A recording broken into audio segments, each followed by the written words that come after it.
이번 스위치온 다이어트는 진짜 다를 거예요. 일주일만 빡세게 하면 요요 없이 잘 유지할 수 있을 거예요. 지금 먹는 건 최후의 만찬이에요. 이번 주까지만 먹고 진짜 다이어트 할 거거든요. PT랑 헬스장도 200만원치나 끊어놨어요. 이제 돌이킬 수 없어요.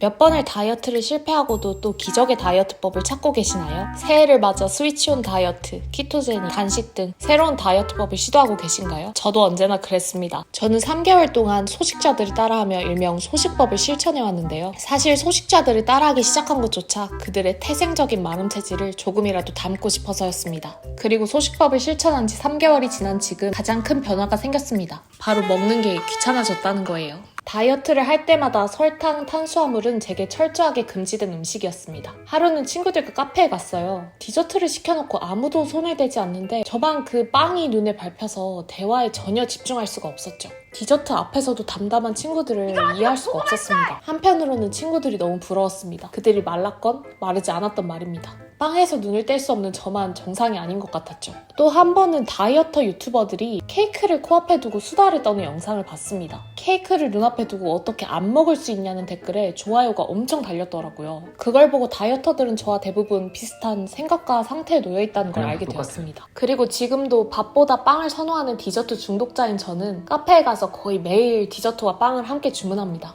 그런데 이젠 허겁지겁 디저트를 먹어치우지 않습니다. 그냥 먹고 싶을 때 먹고 수저를 놓게 되더라고요. 심지어 남기고 올 때도 있습니다. 게다가 저는 요즘 아무 때나 배가 고프면 당장 먹을 수 있는 간단한 음식들로 끼니를 해결하곤 합니다. 할 일도 많고 재밌는 것도 많은데 1시간씩이나 앉아서 밥 먹고 있는 게 솔직히 좀 귀찮거든요. 가장 눈에 띄는 변화는 또 있습니다. 음식을 고를 때 더 이상 칼로리를 생각하지 않게 된 거예요. 그런데 탄단지 비율은 또 생각합니다. 단백질이 부족하면 금방 배가 고파져서 또 먹으러 부엌까지 내려오는 게 귀찮거든요. 그리고 배가 고플 땐 진짜 당장 땡기는 먹고 싶은 것만 먹습니다. 그래야 몇 입 먹고도 만족스러워서 얼른 자리를 뜰 수가 있더라고요. 음식만 보면 눈이 뒤집혀서 먹을지 말지 고민하다가 결국은 져서 배 터질 때까지 폭식을 하고 그러다 화장실에 달려가기도 하고 죄책감에 잠 못 들던 날들과 비교하면 제가 완전히 다른 사람이 된 것 같기도 해요. 가장 긍정적인 점은 자연스레 배가 부르다는 걸 느낄 수 있게 된 겁니다. 딱히 스스로 절제하는 게 아니라 몸에서 만족하는 신호가 저절로 올라오고 더 이상 딱히 먹고 싶지 않습니다. 허기가 최고의 조미료이듯이 배가 고파야 또 100번씩 씹어도 맛있게 들어가거든요. 결국 먹고 싶은 것을 언제든 원하는 만큼 먹을 수 있으니까 식사를 훨씬 만족스럽게 할 수 있고 자연스레 수저를 놓을 줄 알게 된 거죠. 무언가를 곱씹는다는 게 이런 효과를 가져올 줄은 정말 몰랐습니다.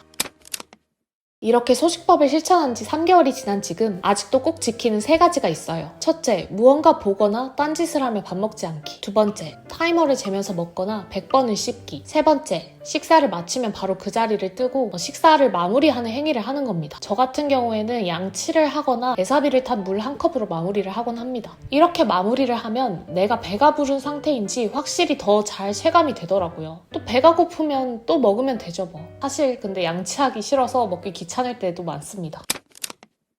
그렇다고 체중이 드라마틱하게 감량되거나 하진 않았습니다. 아직 저와 음식의 관계가 완전히 건강하진 않기 때문입니다. 금주하고 나서도 술 생각이 안 나기까지 1년이 넘게 걸렸는데 그보다 더 오래 심각한 관계를 유지했던 중독적인 음식들과 평범한 관계로 돌아가는 게 쉽지 않은 건 당연한 사실입니다. 그래서 아직도 스트레스를 받거나 불안하거나 지루할 때면 이 자극적인 음식들이 가장 먼저 떠오르더라고요. 하지만 이렇게 1년 이상을 지속한다면 음식과의 관계가 더 이상 실패와 패배감으로 가득 찬 관계가 아닐 거란 확신이 들었어요. 그땐 정말 소식자들처럼 바닐라 라떼 한 잔으로 만족하게 될지도 모를 일입니다. 최근 3개월 동안 제 뇌가 먹는 건 생각보다 대단한 게 아니야 라고 다시 학습하고 있기 때문입니다. 실제로 연구에 따르면 천천히 씹어 먹을 때 우리의 몸은 포만감 호르몬을 더 많이 분비한다고 해요. 그리고 천천히 먹으나 빨리 먹으나 식후 포만감에서는 차이가 전혀 없었다고 합니다. 이 식습관이 완전히 자리를 잡아서 하지 않으면 어색해지는 단계까지 가면 정말 소식자들처럼 살기 위해 먹게 될 수도 있겠다는 생각이 들더라고요. 결국 이제까지 저는 착각하고 있었습니다. 제가 폭식을 하는 이유는 식품 산업에서 만들어낸 달고 맛있는 자극적인 음식들 때문이라고요. 물론 100% 틀린 말은 아닙니다. 첫 입을 먹는 순간의 도파민은 분명히 더 자극적인 음식들을 당기게 합니다. 하지만 그래서 인간의 몸이 자극을 추구하는 걸 이용하면 쉽게 변할 수 있습니다. 왜냐하면 그런 자극적인 음식들도 오래오래 음미하며 씹어먹다 보면 정말 지루해지기 때문입니다. 저는 마인드풀 이팅을 시도할 때마다 제 뇌가 미각에 집중하기보단 어떻게든 어디든 집중할 재밌는 딴짓거리, 새로운 자극을 찾아 나선다는 걸 많은 순간 알아차렸습니다. 우리 뇌의 보상회로는 새로운 자극을 끊임없이 찾도록 설계되어 있기 때문입니다. 실제로 도파민은 맛있는 음식을 먹을 때가 아닌 그 음식을 기대할 때 가장 많이 분비된다고 합니다. 그래서 첫입은 엄청 맛있지만 계속 먹다 보면 점점 덜 맛있어지는 겁니다. 여러분도 자극적인 음식들을 100번 혹은 1분이 넘도록 씹고 있어 보세요. 생각보다 음식이 맛이 없고 먹는 행위가 지루하다는 걸 금방 깨닫게 될 거예요. 그래서 최근에는 제가 평소보다 과식을 할 때는 거의 100% 남편과 같이 밥을 먹을 때입니다. 남편과 이야기를 하며 밥을 먹다 보면 미각에 집중하지 않아도 됩니다. 대화하면서 먹다 보면 지루할 틈이 없더라고요. 그러니까 첫입에 도파민이 터지고 씹는 도중에는 미각이 아닌 대화에서 오는 도파민이 터지고 이렇게 식사 시간 내내 도파민 분비를 계속 촉진시킬 수 있는 거죠. 두 가지 자극이 번갈아 들어오면서 우리 뇌는 계속해서 보상을 받게 되죠. 그러다 보니 자연스럽게 식사 시간도 길어지고 먹는 양도 늘어나게 되는 거예요. 하지만 그렇다고 해서 가족들과 식사를 하는 소중한 시간조차 금지할 필요는 없습니다. 다만 저희는 몇 끼를 함께 먹기보다는 본인이 배고플 때 알아서 끼니를 해결하기로 했습니다. 저도 언제나 먹고 싶을 때 강박 없이 먹고 싶은 음식을 먹고 우연히 타이밍이 맞으면 남편과 수다를 떨며 함께 식사하기도 합니다. 최근 상하이로 여행을 갔습니다. 이전 여행들과는 전혀 다른 여행이었어요.